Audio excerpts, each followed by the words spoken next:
Hi, I'm Tom from the London School and I've been asked to do a video on knots. Knots are something that are tricky to teach on their own.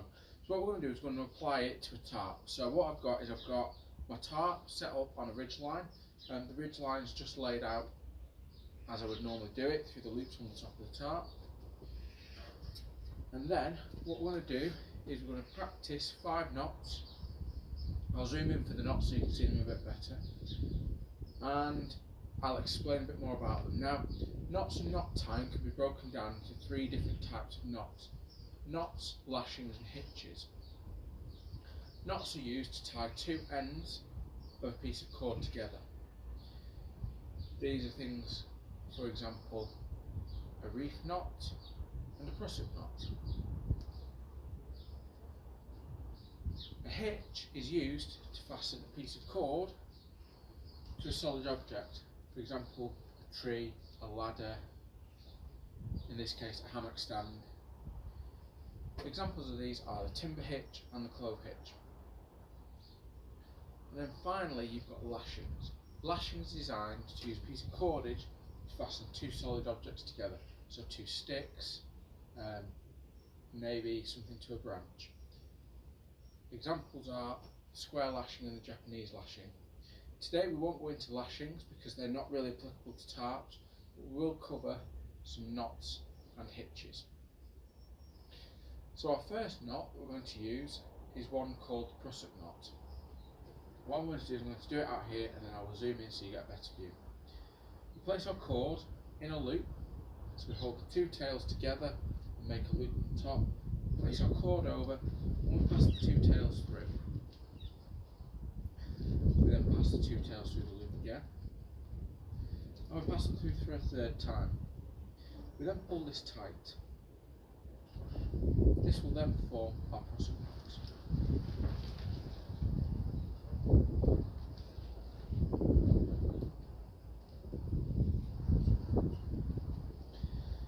The prusik knot is useful because we can move it up and down a piece of cordage,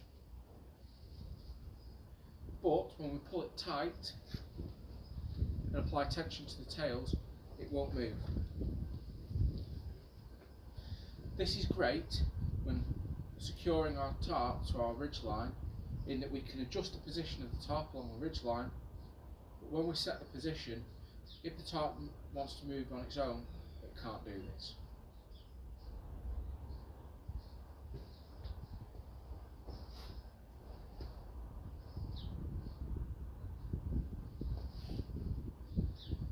Our second knot is a wreath knot.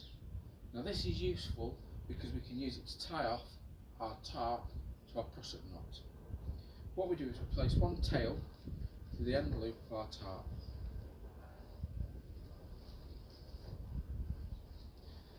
We then pass one tail over the other and then under. We then do exactly the same again on the other side, going over and then under.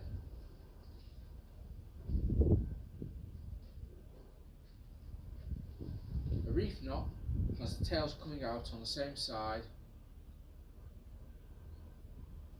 both times. With the combination of these 2 knots, we can then position our tarp securely and it won't move along the ridge line. This is our loop for our prusik knot. We place it over the rope and we pull the tails through. We wrap the tails round and place them through the loop again. We wrap the tails round for a 3rd time and place them in the loop. We then pull the tails tight. This will cause the loop to tighten up. This has formed our prusik knot. As said, we can move the prusik knot up and down the ridge line, but under tension it won't move.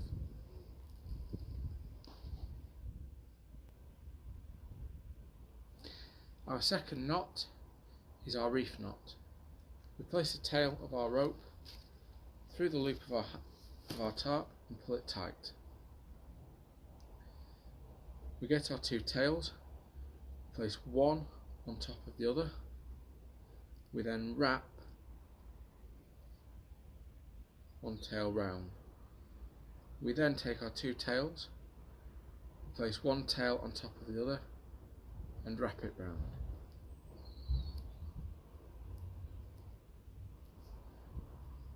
This will then form our wreath knot. We can then use our prusik knot and our wreath knot to pull our tarp tight.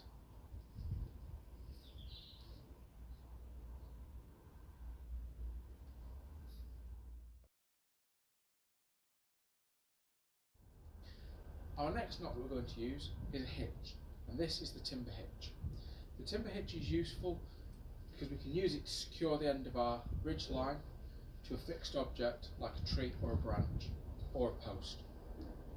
What we do is we go round our fixed object and under and then back over the tail. We then loop the tail back on itself.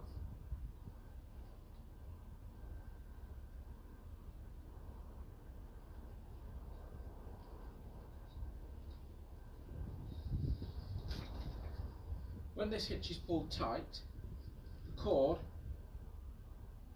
will bind against itself and stop it from moving. This then means that we have a secure fixing. The timber hitch is great because of its simplicity.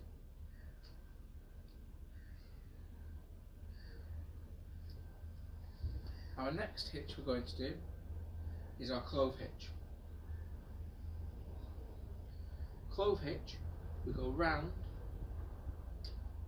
and we go over the cordage. We then go round again and we come under our second wrap.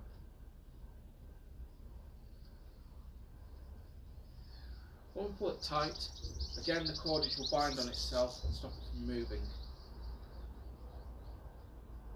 This can be done in both directions.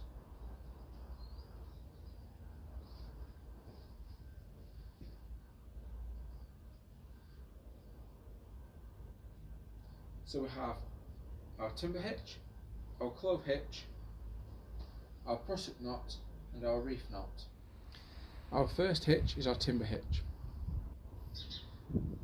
We wrap our cord around our object and then we bring it back on itself around the cord. We then continue to wrap the two tails round each other.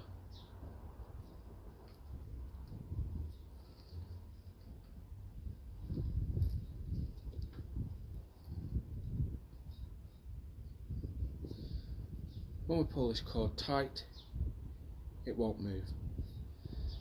These bits here where they're wrapped round each other bind and lock up together.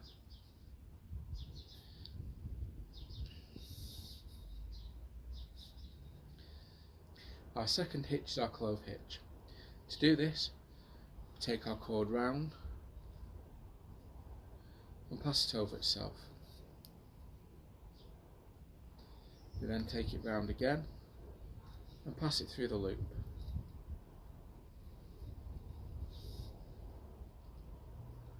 I'll just separate it out slightly so you can see a bit better detail.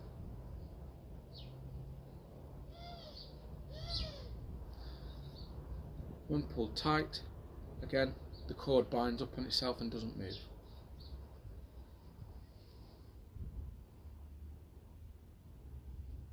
Our final knot is called a double figure of 8. This is useful to create loops in rope that can be easily undone. What we do is we take our loop of rope,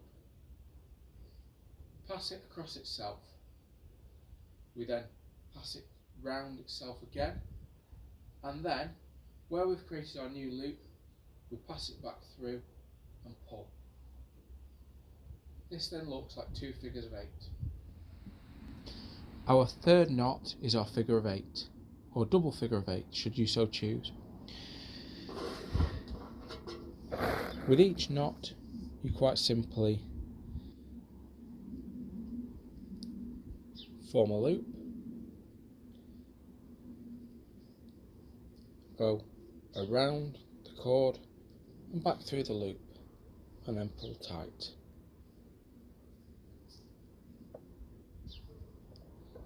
This will form a knot that looks like a figure of 8, or in this case a double figure of 8.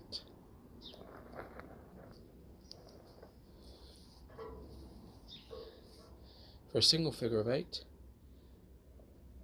create a loop, go around the tail again and back through the loop, pulling tight. This will then create a figure of 8.